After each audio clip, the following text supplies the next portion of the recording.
বড় যাওয়ার আগে যখন মানুষজন আমাকে বলছিল যে বড় তোমারে আসলেই কালো জাদু করছে, যার কারণে হচ্ছে তোমার এই জিনের সমস্যা হইতেছে, তখন না আমি কথাগুলো একদমই বিশ্বাস করি নাই। বুখারী শরীফ দেখলাম, দেখে আমার অনেক ভালো লাগতেছে। এই যে প্রত্যেকটা খণ্ড আছে বুখারী শরীফের।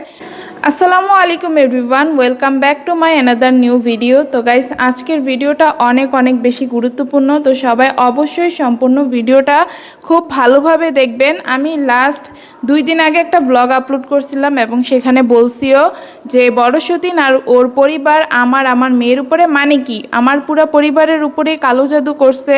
এখন কালো জাদু যেহেতু করছে, সেটার থেকে রক্ষা পাওয়ার উপায় তো বের করতে হবে। তা আপনারা অনেকেই শোনার পরে বলছেন কি আপু রুকাইয়া সেন্টারে যান, অমুক হুজুরের কাছে যান, এটা সেটা অনেকে অনেক কিছু বলছেন, যার কাছে যেটা ভালো মনে হয়েছে সে সেটাই বলছেন। তো রুকাইয়া সেন্টারের থেকে আমার অনেক আগেই বিশ্বাস উঠে গেছে, তারপরে হুজুর দরবেশ তাদের থেকেও উঠে গেছে। যখন আমার জিনের সমস্যা হয়েছে তখন তো অনেক কাহিনী হয়েছিল। যাই হোক, রুকাইয়া সেন্টারে মানে ইদানিং কিছু এক্সপোজ দেখছি আমি, সেটা দেখার পরে রুকাইয়ার থেকে আমার মন উঠে গেছে। তো শেষমেশ যেটা দেখলাম যে আসলে কাউকে এখন আর বিশ্বাস করা যাবে না, নিজের ভালো নিজেরই দেখতে হবে। এই কারণে হচ্ছে আমি আমার মানে কালো জাদু থেকে রক্ষা পাওয়ার উপায় বের করব। এই যে দেখেন, আজকে এতগুলা বই নিয়ে হাজির হয়ে গেছি। এই বইগুলো হচ্ছে আমাদের এখানে আমাদের এক আত্মীয় ভাড়া থাকতো, মানে আত্মীয় বলতে কি দূর সম্পর্কের আত্মীয় না, আমাদের নিকট আত্মীয়। আমি এক্সাক্ট নামটা বলতেছি না ওনার, যে আমাদের সম্পর্কে কি হয়। উনি হচ্ছে আমাদের এখানে আগে ভাড়া থাকতো, তো ভাড়া যে থাকতো সে তো মানে আরবি লাইনের মানুষজন, তার অনেক এইসব আরবি বই। তো এই যে বইগুলো হচ্ছে রেখে চলে গেছে, আর পরবর্তীতে ন্যায়ও নাই, রয়ে গেছে। তা আমি এগুলো সব নিয়ে আসছি, এখান থেকে আমার যেগুলো ভালো লাগবে সবগুলো আমি বেছে পড়বো। আশা করি এগুলোর মধ্যে আমি হচ্ছে কালো জাদু থেকে রক্ষা পাওয়ার জন্য অনেক কিছু জানতে পারবো, আর আমি জানার পরে অবশ্যই আপনাদেরকে জানাবো। তো বইগুলো হচ্ছে এখন গুছাইতে হবে, যেহেতু আরবি বই আর কি, এভাবে বেশিক্ষণ ফালায় রাখা উচিত না। আমি এনে মাত্র রাখছি আর ব্লগটা শুরু করলাম। অনেক ধরনের বই আছে গাইস, অনেক ধরনের। আর হচ্ছে এই দিকে যে বইগুলো আছে ওইগুলা কিন্তু মানে কি বলবো, আমি ফার্স্ট হচ্ছে বুখারী শরীফ দেখলাম, দেখে আমার অনেক ভালো লাগতেছে। এই যে প্রত্যেকটা খণ্ড আছে বুখারী শরীফের। যাই হোক গাইস, কথা কম বলে এখন হচ্ছে বইগুলা গুছানো শুরু করি। আগে বুখারী শরীফগুলা রাখবো, তারপরে হচ্ছে ওই বইগুলা যেহেতু একটু ছোট ওইগুলাকে রাখবো। আর হচ্ছে মানে আপাতত আমরা যেই পদক্ষেপটা নিছি সেইটা বলি। আমাতুর রহমান যেহেতু অনেক ভয় পাইছে, ওরে তো একটু ঝাড়ফুঁক করানো দরকার। এখন আমি তো আর এত কিছু করতে পারবো না, যার কারণে হচ্ছে ওই যে আমাদের মসজিদের ইমাম সাহেবকে দিয়ে আমাতুরকে ঝাড়ফুঁক করাইতেছি। আর উনি হচ্ছে পানি পড়া দিয়ে দিছে, এই যে পানি পড়াটাও সামনেই রাখছি যাতে মনে থাকে আমাতুরকে 3 বেলা খাওয়াইতে। তো ওকে পানি পড়া খাওয়াইতেছি আর হচ্ছে ঝাড়ফুঁক করাইতেছি। 3 দিন ঝাড়াইতে হবে, অলরেডি 2 দিন ঝাড়াই ফেলছি। এখন আলহামদুলিল্লাহ আমার তোর কিছুটা আগের চাইতে ভয়টা একটু কমছে। আর হচ্ছে ওর যে সমস্যাগুলো ছিল, বমি করে দিত, তারপরে কান্নাকাটি, জ্বর কোনোভাবেই নামতেছে না, সেগুলো অনেকটাই কমছে। তো একটা কথা না বললেই না, বড় সতীন যাওয়ার আগে যখন মানুষজন আমাকে বলছিল যে বড় সতীন তোমারে আসলেই কালো জাদু করছে, যার কারণে হচ্ছে তোমার এই জিনের সমস্যা হইতেছে, তখন না আমি কথাগুলো একদমই বিশ্বাস করি নাই। আমি হচ্ছে ভাবছি যে না, বড় সতীন কখনো এমনটা করতেই পারে না। আমি একদম বড় সতীনকে অন্ধের মতো বিশ্বাস করছিলাম, কিন্তু এখন আমি একদম 100% শিওর যে বড় সতীনে আমার এই কালো জাদু করছিল, যার কারণে আমার জিনের সমস্যা এখনো পর্যন্ত আমি ভুগতেছি। আমি একদম প্রমাণ পেয়ে গেছি, কারণ আমার মেয়ে ভাই রোগ সারেই না, ওর গা থেকে আমি জ্বরই নামাইতে পারিনি। আমার মেয়ের 2 দিন ঝাড়ফুঁক করার পরে আলহামদুলিল্লাহ আজকে অনেকটা সুস্থ হয়ে গেছে আমার মেয়ে।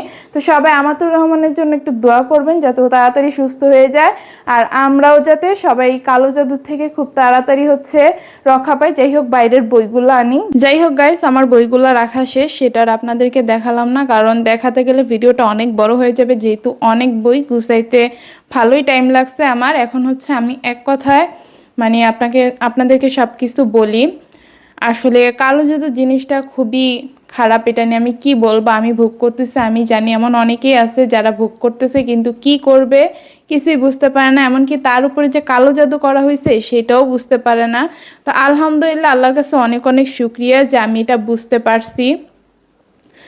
আর মানে বুঝার পরে আমার এত খারাপ লাগছে, বড়সতিন আমার উপরে কালো জাদু করছে ঠিক আছে, কিন্তু আমার বাচ্চা মেয়েটার উপরে কালো জাদু করার কি মানে ছিল আমি সেটাই আসলে বুঝতে পারলাম না। ও তো আমাতুর রহমানের দুধ মা। হ্যাঁ, আমাতুর রহমানকে তখন তো আব্দুর ছিল না, ও যথেষ্ট টাইম দিতে পারছে। আমাতুর রহমানকে বলা যায় যে কুলি পিঠে করে মানুষ করছে। সেই মেয়েরে বড়সতিন কেমনে পারলো এই রকম একটা জঘন্য কাজ করতে? মেয়েটার মানে কি বলবো, আমাতুর রহমানের অবস্থা আপনাদেরকে দেখলে চোখ দিয়ে মানে আমার কি মেয়ে যে কি হয়েছে, আমার শুধু চোখ দিয়ে পানি পড়ে গাইস। আমার মেয়েটার দিকে তাকাইলে আমি ওর দিকে তাকাইতে পারি না যে মেয়েটার আমার এই কয়েকদিনে অবস্থা কি হয়েছে। ওকে দেখলেই শুধু আমার মানে কি মেয়ে ছিল, আমার আমার কি মেয়ে কি হয়ে গেছে আমি ভাইবেই কুলাইতে পাই না। আমার অবস্থাও দেখবেন যে আমি অনেক চেঞ্জ হয়ে গেছি, আপনাদের ভাইয়াও সবাই। মানে কালো জাদু একটা মানুষের লাইফ পুরা মানে ধ্বংস করে দেয়। কালো জাদু পুরা মানুষের লাইফ ধ্বংস করে দেয়। কেউ ভালোর জন্য তার কালো জাদু করে না, তাই না?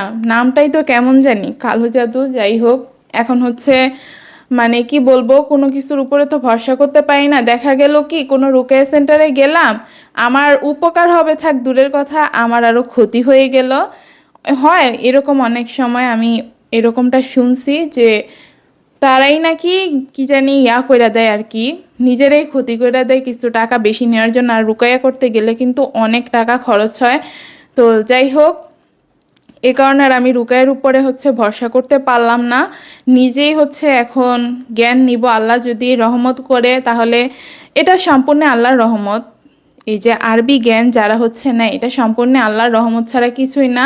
কারণ সবার মাথায় কিন্তু আরবি জিনিস ঢুকে না, সবাই কিন্তু আরবি নলেজ নিতে পারে না। তো আল্লাহ যাতে আমার উপরে রহমত করে আর এমনভাবে আমি জ্ঞান নিতে চাই, এমনভাবে নিজের প্রস্তুত করতে চাই, বড়সতিন যেন কালো জাদু, ও যত বড় কালো জাদুই করুক না কেন, কখনো যেন কোনো ক্ষতি না করতে পারে আমার এবং আমার পরিবারের, আমার সন্তান স্বামীর কখনো যেন কোনো খারাপ কিছু না করতে পারে। তো আমি আজকে থেকেই সেই সব কিছু করবো। বুঝতে পারেন না, এত এত বই মানে এনে হচ্ছে রাখছি ঘরের মধ্যে। এবার যেমনি হোক আমি অনেক ভোগ করছি ভাই, 6 মাসের উপরে কি পরিমাণ কষ্টের উপর দিয়ে যে আমি যাইতেছি, আপনারা হচ্ছে নর্মালি সব কিছু দেখলেই বুঝবেন। হাজব্যান্ড ওয়াইফের মধ্যে ঝামেলা কিন্তু হয় তখনই বেশি, কারোর বদনজর লাগলে বা কেউ ব্ল্যাক ম্যাজিক করলে, এসব জিনিসের কারণে বেশি ঝামেলা হয়। তো লাস্ট 6 মাস ধরে জামাইয়ের সাথে আমার এভাবেই সব কিছু যাইতেছে। তারপরে কি হইলো, জামাইয়ের সাথে তো মানে কোনো কিছু বলার আগে জামাই আমার উপরে রেগে যায়। তো এটা অবশ্যই ব্ল্যাক ম্যাজিক। আমি এই জিনিসগুলো আসলে আগে মানে আমলে নিতাম না, যে না এরকম কিছু না, ব্ল্যাক ম্যাজিক বলতে কিছু হয় না, বড়সতিন মানে আর যাই হোক, আমার এই জিনিসটা কখনো মাথায় আসে নাই যে বড়সতিন আমার উপরে ব্ল্যাক ম্যাজিক করতে পারে, আমার পরিবারের উপরে ব্ল্যাক ম্যাজিক করতে পারে। এই জিনিসটা কখনো ধারণায় আসেনি। ওর উপরে আমার যত রাগ থাকুক যাই থাকুক না কেন, তবে এখন আমি একদম কনফার্ম হয়ে গেছি। ওই হুজুরও না, ওই যে গেছিলাম আমার জিনের সমস্যার কারণে, হুজুর না ঠিকই বলছিল যে তোমার সতিনী তোমারে কালো জাদু কইরা তোমার হচ্ছে এভাবে ভোগাইতেছে যাতে তোমার জামাই তোমার উপরে বিরক্ত হইয়া তোমার সংসার থেকে বের করে দেয়।